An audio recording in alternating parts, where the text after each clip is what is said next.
This is exactly what the doctor ordered, Trinity thought as she dried her hair with a towel. After sleeping for 3 days and resting in bed for another 2, she was more than ready to get up. Her first stop, a nice long soak in her pool-sized bathtub. Next up, Trinity needed to talk to Reece. She wanted to thank him for rescuing her. She heard everything that happened. She couldn't believe that Reece had rescued her himself once again. Trinity looked in the mirror. Normally, she only wore makeup on special occasions, but she was feeling nervous about her impending conversation with Reece. She dabbed on some blush and ran a mascara wand over her lashes. It was amazing what 5 days of rest and a little makeup could do. I can't help but feel like he's avoiding me, Trinity confided in Lila as she piled eggs and bacon on her plate and buttered her toast. Abigail made an entire feast, special for you to celebrate the end of Trinity's bed rest. I spoke to him, Trinity. He's ashamed. Trinity found that hard to believe. She thanked Abigail for breakfast and kissed Lila on the cheek. For now, she was still too tired. She headed to the library, hoping to get lost in a book. She could find Reece later tonight. As she walked down the hallway, she heard an unusual sound. Music.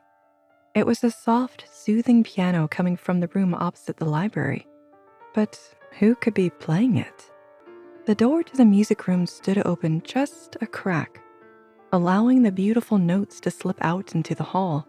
Reece was sitting at the piano, his eyes loosely shut as if he had been following the tune with his heart rather than the sheet music sitting in front of him. His hands danced beautifully across the keys. Trinity let her eyes shut too, as she took in the soothing notes melded with Reece's familiar scent. "Are you going to stand there all day, little bunny?" Reece chuckled as the song came to a close. Trinity growled at the use of her nickname.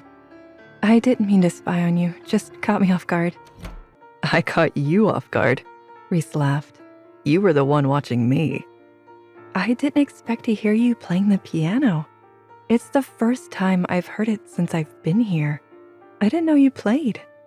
That was beautiful. May I?" Trinity approached the piano. She hadn't played in a long time either, years even. "You play, little bunny?" Trinity stretched her fingers over the familiar keys. "Grandfather insisted. Once you learn piano, every other instrument is that much easier." She felt Reece's eyes on her as she slipped into a song. "That song, where do I know it from?" Trinity has started playing it without thinking. "It was our first dance."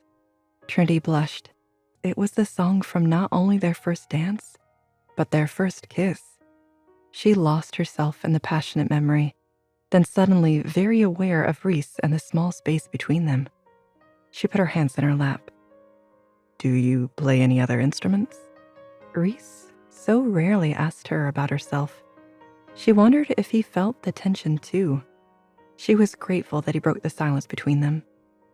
"Piano, violin, cello, oboe, and flute are my best. And I taught myself guitar and drums." "Taught yourself?" Reece raised an eyebrow. "Grandfather had this notion that I had to know the classics, and that it would somehow make me more appealing as a future mate.